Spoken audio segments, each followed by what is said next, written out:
My hard-earned savings. My name is Rachel, and I'm 33 years old. I married Howard when I was 24, and we soon had our first child. Now, we have a 7-year-old son and a 5-year-old daughter. I worked hard and saved money even before our marriage. I continued to save diligently after we married, and the amount grew significantly. I worked every day, and the money I gradually saved was not only a source of pride but also a comfort. It was like insurance for when something happened, to ensure our children wouldn't struggle in the future. I never imagined this money would be used for something like this. Just because we are married doesn't mean everything is forgiven, especially when it comes to spending money. Howard only contributes the bare minimum for living expenses, so all the savings for myself and our children come from my salary. I really wish he would cooperate more, but whenever I bring up money, he gets upset and even takes it out on the kids. So we've established a rule not to talk about money at home. Howard seems careless about money and doesn't think much about our children's future. I returned to my job when our daughter was 3 years old, and after 2 years, I am earning as much as Howard. However, I purposely hold back to avoid hurting his pride, but that's a secret. One day, my mother-in-law suddenly visited our home.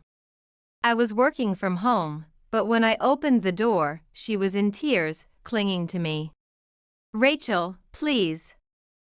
I need to stay here for a while." Surprised, I let her in. "What happened, Mom?" I asked. She began to cry even more. "My husband wants a divorce." I couldn't hide my shock. My in-laws were known as a loving couple in our neighborhood, always showing a united front. I couldn't understand why they were suddenly talking about divorce. Unable to say anything, I just stood there. For the time being, I decided to listen to her. "Mom, calm down. Why did he suddenly bring up divorce?" I asked. She sobbed and said, "I haven't done anything wrong. But he just told me he can't stand living with me anymore. It's too much." I was confused. It didn't seem like my kind father-in-law to demand a divorce without reason. I suspected my mother-in-law was hiding something. I calmed her down and decided to wait for Howard to come home from work. When Howard came home at night, after putting the kids to bed, we started discussing it with my mother-in-law. "Mom, why are you talking about divorce?" Asked by Howard, she started crying again. "I want to know that myself. I've worked hard for my husband all these years. And suddenly he says, 'I can't stand living with you anymore.' Can you believe it?" While I doubted her words, Howard and I decided to talk to my father-in-law to hear his side, as we couldn't discern the truth from just my mother-in-law's story. What was he thinking? We needed to know the truth, since we were getting nowhere with my mother-in-law's story. Howard and I decided to talk directly to my father-in-law. That night, Howard called him to explain the situation. My father-in-law apologetically said, "I'm sorry for troubling Rachel." And we arranged to meet him the next day. The next day, after sending the kids to school, Howard and I went to my father-in-law's house. He welcomed us and started talking in the living room. "Actually, my wife has spent all of my savings, which was $100,000. I was shocked and curious about what she had spent such a large sum on. "What did she spend $100,000 on?" I asked. He sighed deeply. "She just claims it was for living expenses, but that's impossible. I've been giving her a fixed amount for living expenses every month, and even an allowance on top of that. Yet, she managed to spend such a large sum." Hearing this, I was convinced that my mother-in-law was hiding something. She often came to our house asking for money casually. I grew suspicious of her actions and was determined to uncover the truth. That night, my mother-in-law came to our house again. Upon hearing my father-in-law's story, she exploded in anger. "That's a lie. I haven't done anything wrong." Howard said, "Just return the money, and you won't have to divorce, right?" She retorted, "I don't have that kind of money. I only used it for living expenses and didn't do anything wrong." When Howard suggested, "Rachel has saved a lot of money," something in me snapped. I had reached my limit. "I cannot lend my savings." "If you really need it, borrow it from your husband," I declared. Howard got angry. "Get real. How can you refuse to lend just $100,000 when my mom is in trouble?" At that moment, I made up my mind. "Then you prepare $100,000. It's just $100,000, right? You can manage that amount, since it's just a trivial sum for you." I unleashed all my anger. Howard was stunned into silence, but I felt there was no turning back. Being married doesn't mean everything is forgiven. Money matters are critically important, as they directly affect the future of the entire family. I was determined to stand up and protect the future of myself and our children. I met Howard when I was 24. It was Howard who comforted me, who was exhausted from work. I was drawn to his kindness and inclusiveness, and we quickly fell in love. We decided to marry just 6 months after we started dating. Our wedding was modest, but we were happy. Soon after, I discovered I was pregnant, and we were overjoyed. During the pregnancy, Howard took great care of me and was very considerate. His support was the reason I could approach childbirth with confidence. When our son was born, our hearts were filled with joy to welcome a new member to our family. Parenting was a new experience for us, and although it came with many anxieties, we overcame them together. Later, our daughter was born, making our family even livelier. Our children have grown up healthy without major illnesses. Our son has made many friends at school and plays energetically. Our daughter enjoys her time at daycare and shows us her smile every day. I returned to my previous job when my daughter turned 3. 2 years have passed since then, and now I earn as much as Howard. I am highly valued at work and find my job rewarding. However, I sometimes hold back to avoid hurting Howard's pride. A significant portion of our household income comes from my salary, and our savings have gradually increased. Howard only contributes the bare minimum to the living expenses, and I always manage the household finances. Discussing money makes Howard irritable, so we've established a rule not to talk about money within the family. Despite this, I've continued to save diligently for our children's future. There have been occasional frictions in our marriage, but I have endured for the sake of our children. I have prioritized our family's happiness and worked with Howard to maintain our home. However, the recent incident with my mother-in-law has threatened to upset this balance. The sudden visit and divorce turmoil caused by my mother-in-law and the confession from my father-in-law have drastically changed our family's future. I've begun to seriously consider how to rebuild our life and protect our children's future. It's time to reassess our relationship and family dynamics. That day, I was working from home. Normally, I'm too busy to stay at home, but luckily, I was working there that day. While focusing on my work, the doorbell suddenly rang. Looking at the screen, I saw my crying mother-in-law. In a rush, I opened the door, and she pleaded while crying, "Rachel, please. I need to stay here for a while." Amidst my surprise and confusion, I invited her in and sat her down in the living room. "Mom, what happened?" I asked. Wiping her tears, she began to speak. My husband is demanding a divorce, she said, trembling. I couldn't believe my ears. My in-laws were our role models as a couple. They always seemed to get along well and respected each other. I couldn't understand what could have led to talk of divorce so suddenly. He suddenly said he can't stand living with me anymore. I haven't done anything wrong. My mother-in-law continued to sob and plead. I felt something was off. It didn't seem like my gentle father-in-law would say such a thing without reason. I began to suspect there was a significant issue being concealed. As far as my mother-in-law's story went, she appeared entirely blameless. However, knowing my father-in-law's character, I couldn't believe he would make such an unreasonable statement. Feeling that we couldn't grasp the truth from her words alone, I decided we needed to hear from my father-in-law as well.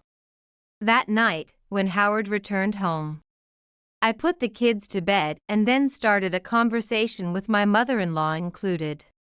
When I explained the situation to Howard, he too was surprised and asked, "Mom, what really happened?" She broke down again. He suddenly said, "I can't live with you anymore. I haven't done anything wrong." Like me, Howard felt it was unlikely for his father to say such things.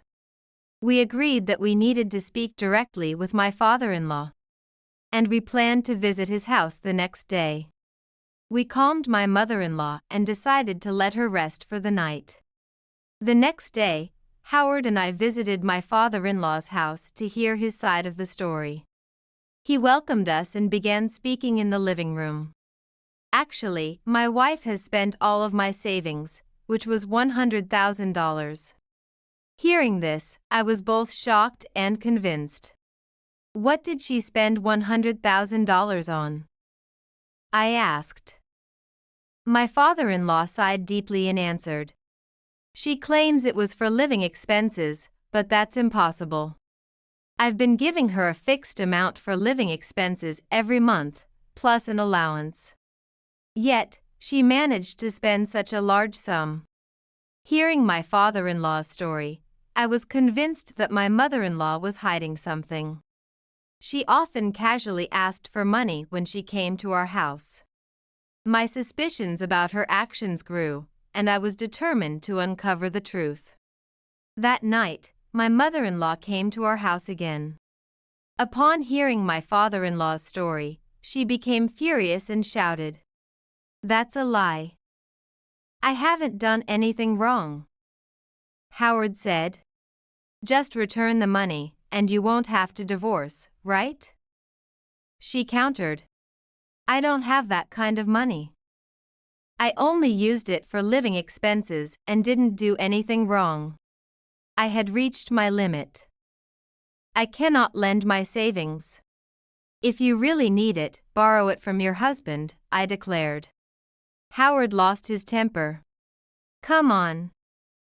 How can you refuse to lend just $100,000 when my mom is in trouble?" At that moment, I decided. Then you prepare $100,000. It's just $100,000, right? You can manage that amount, since it's just a trivial sum for you. I unleashed all my anger.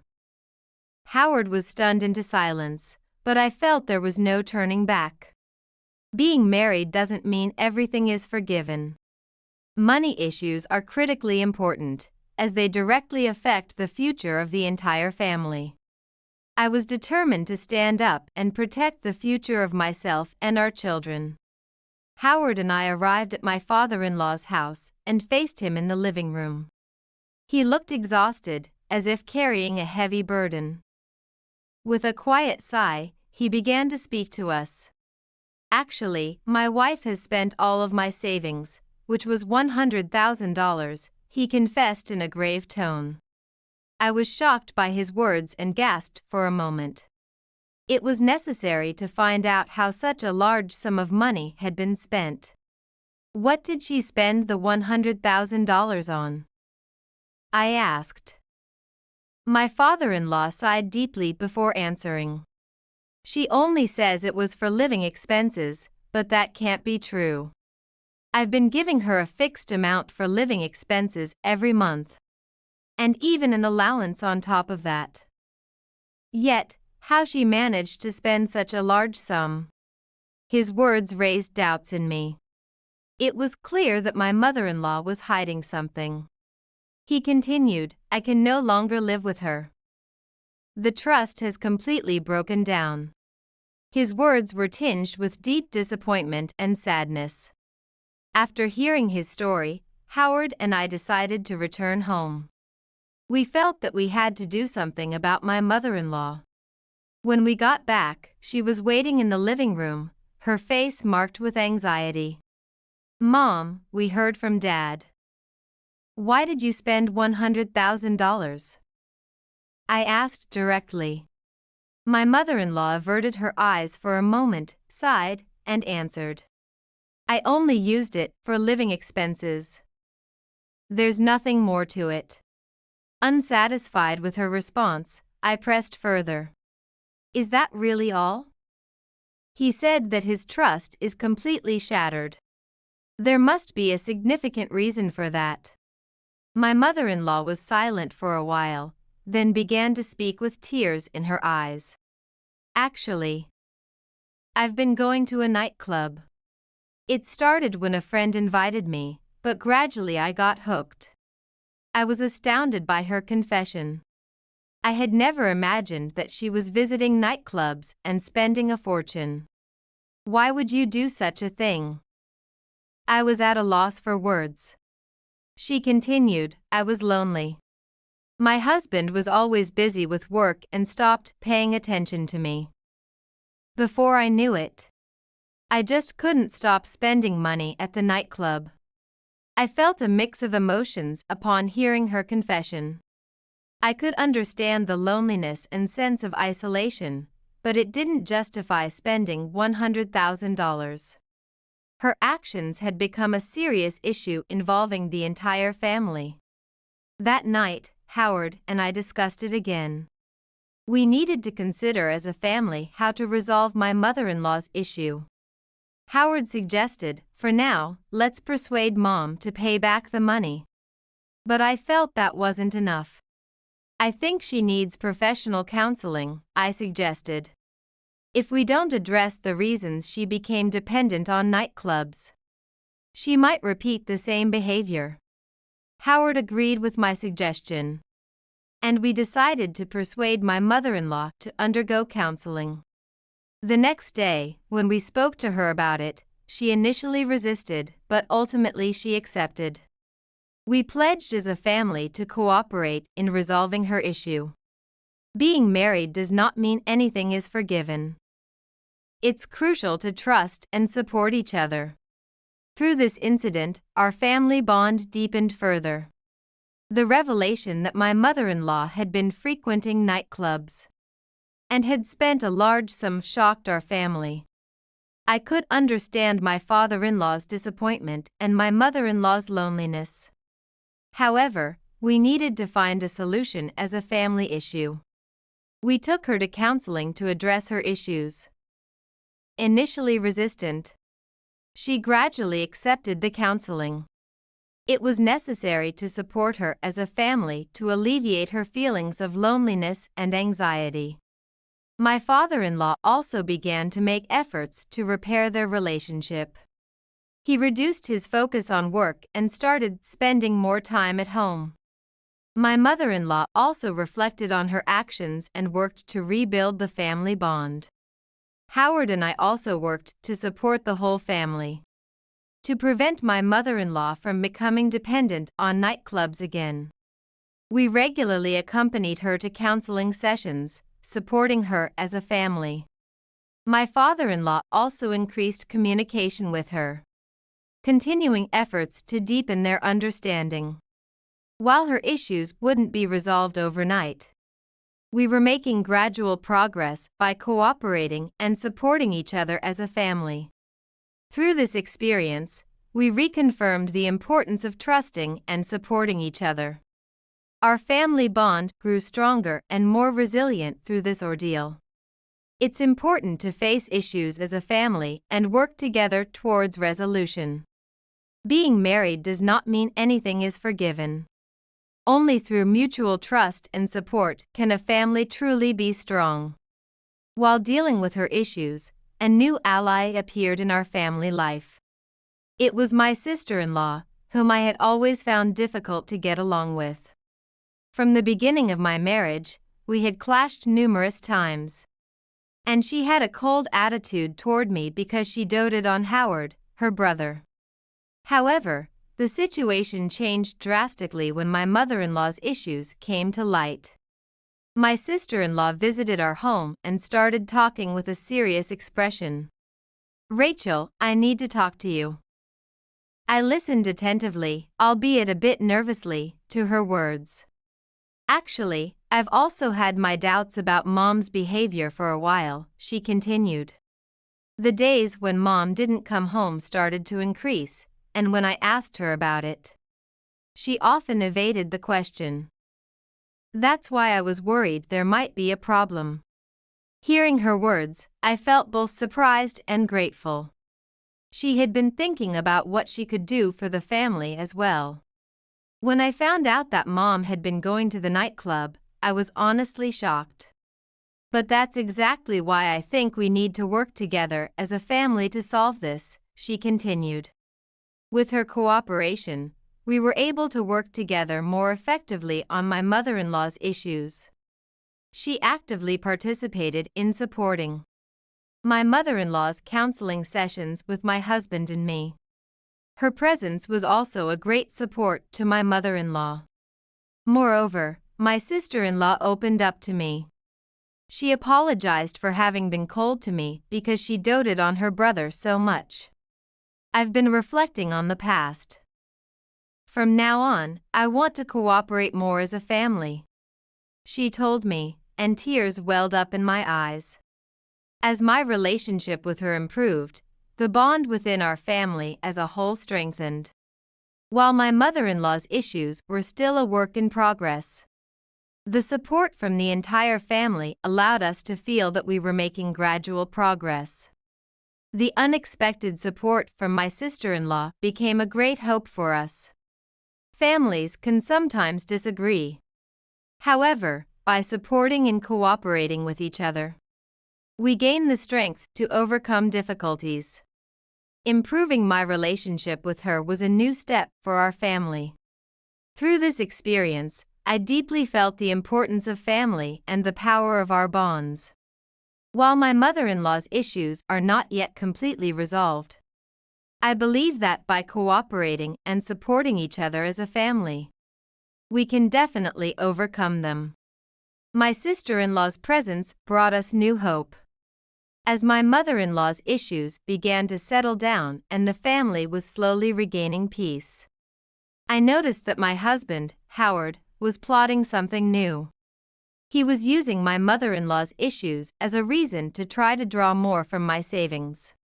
"Rachel, with Mom's situation and all, I want to have a bit more leeway in our finances," Howard said. Feeling uneasy about his words, I decided to handle it cautiously. Just because we are married, not everything is permissible. Especially when it comes to money, we must be careful. One day, I accidentally overheard Howard and my mother-in-law talking in the living room. "Mom, can you convince Rachel to let us use more of her savings?" Howard said. And my mother-in-law replied, "That's a good idea. I'll help." I felt shock and anger at their words. I couldn't allow the money I had saved for the family to be used in this way. I decided to take action immediately. The next day, I set up a time to talk with Howard. "Howard, I overheard your conversation with Mom. Are you honestly trying to draw more from my savings?" I confronted him, and he looked surprised at first, but then changed his attitude. "Rachel, you misunderstand. I just want to provide a little more comfort for the family," he defended himself. I firmly responded. The money I've saved is intended for use by the children and me. Just because we're married, it doesn't mean everything is permissible. Stop trying to use my savings without permission. Howard was silent for a while, but perhaps realizing my serious stance. He eventually promised, "All right, I won't bring up the savings again." I was relieved by his words, but I couldn't fully relax. Later, I had a similar conversation with my mother-in-law. "Mother, please stop depending on my savings. I'm willing to cooperate for family needs, but I can't allow you to use it selfishly," I told her. Initially, she tried to argue, but seeing my serious expression, she eventually agreed. Through this event, I learned the importance of standing my ground. Even within a family, it's important to assert oneself. Especially with financial matters, careful handling is necessary. I am determined to continue standing firm to protect my family. As my mother-in-law's issues settled down, and the family was slowly returning to normalcy, I was faced with another shocking fact. After the issue of my mother-in-law going to the nightclub came to light, more about the situation began to be revealed. One day, while thinking about the family, I was sitting quietly in the living room when my sister-in-law called. "Rachel, I need to talk to you," she said, her voice tense. Sensing that something significant had happened, I immediately headed to her house. When I arrived, she led me to the living room and urged me to sit on the sofa. "Actually, I found some photos from when Mom was going to the nightclub," she said. I was shocked and realized anew the severity of the issues my mother-in-law was facing. My sister-in-law took out her smartphone and showed me several photos. There was my mother-in-law, looking happy at the nightclub. And the photos included scenes of her handing large sums of money to the nightclub worker. I was speechless and stared at the photos. Why would she do this? I muttered. My sister-in-law put her hand on my shoulder and said, "I think Mom was lonely. But that doesn't make it right to do this. We need to support her." I nodded deeply, determined to do everything I could to help my mother-in-law. The next day, I visited my mother-in-law again to talk. She was initially surprised by my visit, but when I showed her the photos, her face went pale. "What is this all about?" I demanded. She was silent for a while but eventually began to speak through tears. "It was just for fun at first. But gradually, spending money became a pleasure. And before I knew it, I couldn't go back," my mother-in-law said, her voice trembling. I was pained by her words, but I felt a strong resolve to do what was necessary for the family. "Mom, we want to help you. But if things continue this way, the whole family will fall apart. So, please, take counseling seriously and resolve this issue," I urged her earnestly. She wiped her tears and nodded. "I understand. I need to change," she said. Afterwards, my sister-in-law and I took turns supporting my mother-in-law as she attended counseling regularly. We worked on resolving the issue as a whole family. While her problems wouldn't be solved overnight, there was a real sense of progress being made. Through this ordeal, our family bond deepened even further. My mother-in-law also reflected on her actions and made efforts to rebuild her relationship with the family. Watching her change, I was reminded of the importance of supporting each other as a family. As her issues gradually started to resolve, I faced a greater betrayal. One day, I noticed that Howard's behavior was different after he came home. He seemed unusually restless and avoided eye contact with me. "Howard, is something wrong?" I asked, but he simply answered, "It's nothing." Feeling uneasy about his behavior, I decided to check his phone one night. Normally, I wouldn't do such a thing, but I felt something significant was being hidden. When I opened his phone, I found exchanges with an unknown woman. He had been in frequent contact with her, and it was apparent that they had been out to dinners and outings together. My heart froze instantly. My husband was betraying me. That night, I confronted Howard. "Who is this woman?" I asked, showing him the screen. He looked shocked at first, but quickly regained his composure. "She's just a friend. There's nothing inappropriate," he explained. However, I was not convinced. "This is too intimate for just friends. It's not normal to communicate this often and go out together," I pressed.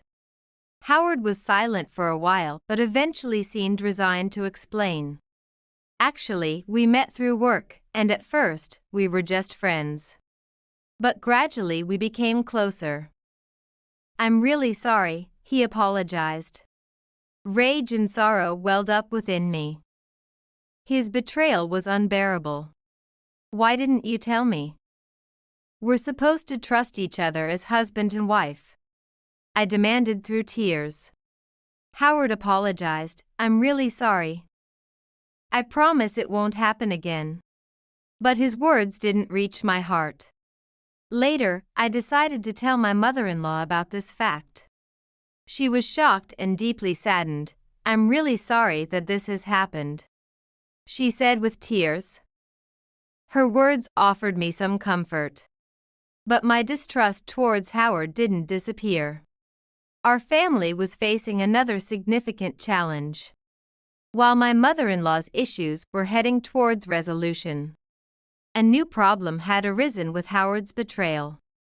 I felt I had to overcome this situation for the sake of our children. The fact that Howard had betrayed me shook me deeply.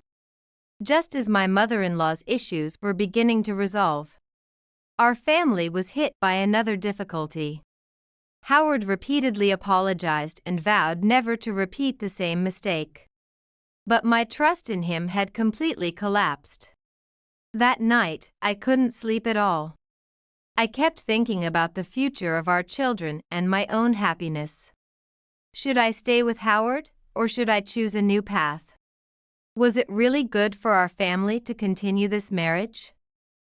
I deeply pondered. In the morning, I resolved to bring up divorce with Howard. Before he left for work, I started the conversation calmly. "Howard, I think we can't stay together anymore. Let's get a divorce," I said. And he looked shocked. "Rachel, are you sure about this? Can't you reconsider for the children's sake?" Howard pleaded. But my decision was firm. For the children's sake, we need to be happy.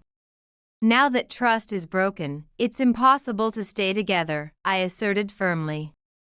Howard was silent for a while but eventually seemed to accept. "All right. I'll do whatever I can for the children," he replied. I felt slightly relieved by his words. Yet I carried a mix of anxiety and anticipation for my new life. Afterward, I considered how to explain this decision to the children. It would be a sudden change for them, and I needed to explain it as gently as possible. Howard and I gathered the children in the living room and began to speak quietly. "Mom and Dad have decided to live separately from now on. But we'll still work together to live happily, okay?" I explained kindly. The children were initially shocked, but seemed to gradually understand as we explained. Later, I started looking for a lawyer to proceed with the divorce, and began gathering the necessary documents. Howard was cooperative, and the process went smoothly. We both focused on respecting each other and choosing the best approach for the children. As the day the divorce was finalized approached, I made a new resolve in my heart. From now on, as a single mother, I was prepared to protect and raise my children with all my strength. With support from my parents and sister-in-law, I prepared to step into a new life. The divorce was finalized, and my new life began. I moved back to my parents' house with the children, and we rebuilt our lives with their warm support. My parents welcomed us warmly, not only taking care of the children but also being a support for my emotional well-being. My sister-in-law was also supportive of our new life. Initially, she was someone I found difficult, but now she has become a trusted member of our family. She often visited to help us adjust to the new environment, offering advice and playing with the children. My father-in-law also lent his support to our life. He had moved past the issues with my mother-in-law and was making efforts to deepen the bonds within the family again, while my mother-in-law continued counseling and gradually changed. There were still uncertainties about her behavior, but we felt a real sense of progress as the whole family supported each other. One day, my father-in-law said to me, "Rachel, I'm truly sorry. As a family, we should have noticed sooner. But from now on, I'm committed to supporting you all fully, so let's work hard together." I was deeply grateful for his words, and tears spilled from my eyes. Even after the new life began, I was busy with work and parenting. Thanks to the support from my parents, my sister-in-law, and my father-in-law, I managed to maintain our lives. Yet, occasionally, feelings of anxiety and loneliness still surfaced. During such times, my sister-in-law would say to me, "Rachel, don't bear it alone. We're here for you, so feel free to talk about anything." Encouraged by her words, I found the strength to look forward again. Together as a family, we gradually adjusted to our new life. My workplace was also understanding and flexible about my situation. My boss and colleagues, knowing my family circumstances, adjusted my work schedule and provided tremendous support. I was grateful to my colleagues and maintained my motivation at work. As our new life began to stabilize, I noticed that the new environment was having a positive impact on the children. They had become accustomed to their new school and friends and were enjoying themselves. Seeing their smiles assured me that choosing this new path was the right decision. The day I filed for divorce, I felt the beginning of a new life. The difficult days seemed like a lie, and I was hopeful about the future. Committed to building a new life with my children, I resolved to move forward step by step. We moved to a new home, and the children started attending a new school. Although initially anxious, they quickly adapted to their new environment and enjoyed their school life. I adjusted to balancing work and home life in our new setting too. With the support of my parents, my sister-in-law, and my father-in-law, I managed to enjoy life in our new environment. Despite the hectic days, I cherished the time spent with my family and deepened the bond with my children. Months into our new life, I began to find time for myself again. I resumed my hobbies and socializing with friends, finding space to enjoy my own life. The children saw my cheerful demeanor and felt reassured. In this new chapter, I reconfirmed the importance of family and discovered my own strength. We had regained a sense of normalcy. At my parents' home, where we lived, they welcomed us warmly, enjoying the children's growth and providing us with support. My performance at work improved, and I managed to balance my career and home life well. My bosses and colleagues were understanding and flexible when needed, and I continued to strive towards new goals daily. The children made new friends at school and enjoyed their daily activities. They were growing rapidly, with my son quickly adapting to the new environment and demonstrating leadership, and my daughter happily spending time with her new friends. One day, I decided to take the kids to the park, where I watched them play joyfully. This moment made me feel profoundly happy, realizing that all the challenges we had faced were worth it for moments like this. That night, after putting the kids to bed, I had coffee in the living room with my parents. My mother encouraged me. "Rachel, you're doing so well. We're here to support you, so let's keep working hard together." My father added, "If you need anything, just ask." I was truly grateful for their words and resolved to continue supporting each other as a family. My sister-in-law also became actively involved in our life, frequently visiting to play with the kids and offer me advice. Her presence had become a significant source of strength for our family, and I was grateful for her support as a member of our family. My mother-in-law was also beginning to change. Through continuing counseling, she faced her issues and worked on repairing her relationship with the family. Although her changes were small, each step was a significant hope for our family. Since starting our new life, we had learned and grown a lot. Overcoming difficulties reaffirmed the importance of each other and deepened our bonds. We might face many challenges ahead, but as a family, we were prepared to face them together. I vowed to continue spending time with my children with a smile, building a happy future. With the support of my parents, my sister-in-law, and the whole family, we would enjoy our new days. Keeping our family bonds strong, we would build a happy future, advancing step by step. This new life had settled, and we were enjoying peaceful days. As a single mother, I had adapted to this lifestyle, cherishing my time with the children while dedicating myself to work. My goal was to provide a stable future for my children and support their pursuit of dreams. One evening, while enjoying dinner with the kids, my son exclaimed, "Mom, I want to be an engineer when I grow up." Surprised and delighted, I responded, "That's a wonderful goal.